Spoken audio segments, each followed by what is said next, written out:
لیکن ان ساری چیزوں کے پس منظر پہ جو فقہ کوچوان کا جو نظریہ وہ سفارش پر مبنی ہے۔ چھوٹے طبقے کا یہی کہنا ہے، اسی بات کا خیال کرنا ہے کہ اگر کسی سرکاری دفتر میں کام کروانا چاہے وہ جائز بھی ہے تو آپ کے پاس سفارش نہیں تو آپ کا ہرگز نہیں ہوتا، جو پاکستان 77 سالوں میں اس چیز کو بیان کرتا ہے یا نمائندگی طور پہ۔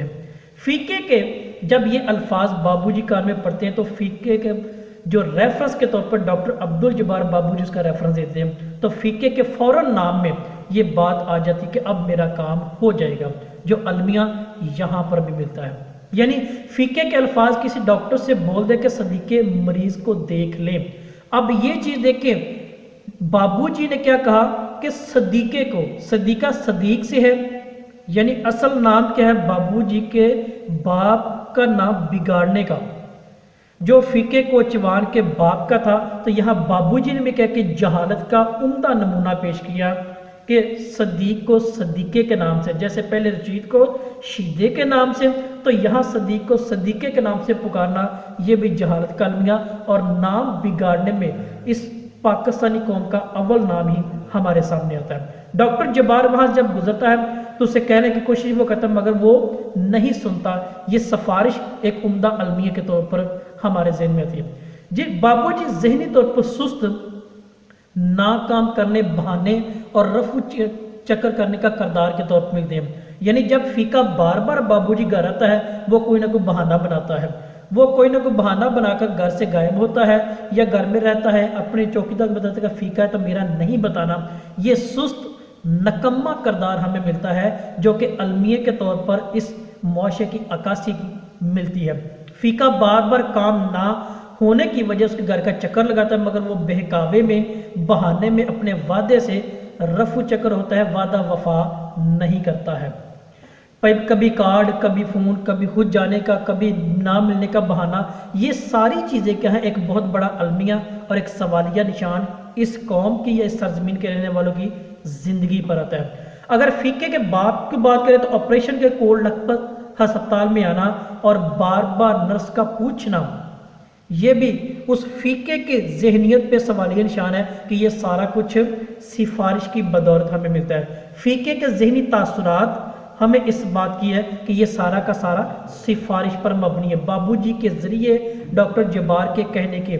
تو فقہ کی ذہنیت سفارش پر مبنی، المیہ کی داستان، بابو جی کا اس کے باپ کے نام کو بگاڑنا اور بہانے بنانا ایک المیہ ہے، اس معاشرے کی عکاسی نفسیاتی پہلو کو اجاگر بھی کرتا ہے۔ پھر 2.5 ہفتے بعد بابو کے گھر فقہ دستک جب دیتا ہے وہ ہلدی سا رنگ اس کا ہو جاتا ہے، یعنی یلو کلر رنگ پھیکا پڑ جانا۔ تو یہ بھی چیز ہمارے سامنے کیا ہے ایک المیہ کے طور پر اس معاشرے کی عکاسی کہ بابو کا بار بار بہانے اور بہکاوے کا الزام لگا کر اس سے رفع چکر ہونا ایک المیہ کی داستان۔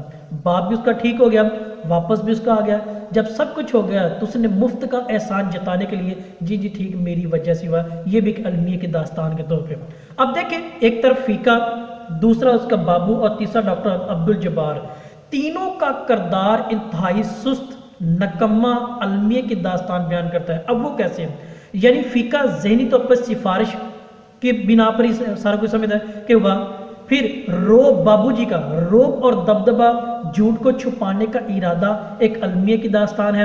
ڈاکٹر جبار اپنی ہٹ درمی کی بنا پر اور لاپرواہی کی بنا پر اپنا کردار وہ اپناتا، جب وہ میون ہسپتال کے پاس سے گزرتا ہے تو بابو اس کو آواز بھی دیتا ہے، وہ اس کے فون نہیں پک کرتا۔ یہ ساری چیزیں کیا ہیں یہ اس کے المیہ کے طور پہ ہے۔ تو مراد کیا پورے آوے کا آوا ہی بگڑا ہوا ہے اور فقہ کوچوان سے لے کر ڈاکٹر جبار تک سارے کے سارے چیز سفارش، ہٹ درمی، بہکاوا، بہانے اور جھوٹ کا سہارا لے کر اپنی اس زندگی کے ایام یہاں پر جھوٹ پر مبنی گزار رہے ہیں۔ تو مرکز اگر دیکھیں تو وہ سفارش اور بہکاوا ہی ہے، جھوٹ، ابہام اور ایہام گوئی کا سہارا لے کر ایک دوسرے کے حقوق اور فیض پہ ڈاکہ ڈالنا ہے، یہی اس افسانے کا مرکزی لباب۔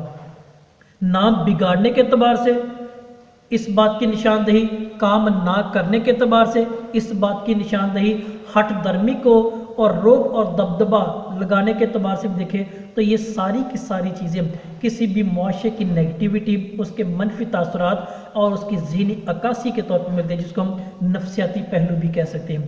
موضوع طلبہ، یہ تھا ہمارا آج کا مختصر موضوع احمد دین قاسمی کے افسانہ سفارش کی روشنی میں، جو المیہ کی داستان اور کسی بھی معاشرتی پہلو میں موجود منفی کرداروں کی نشاندہی کے طور پہ۔ آپ کا کوئی سوال ہے تو سوال کیجیے گا۔ آپ کا بہت شکریہ۔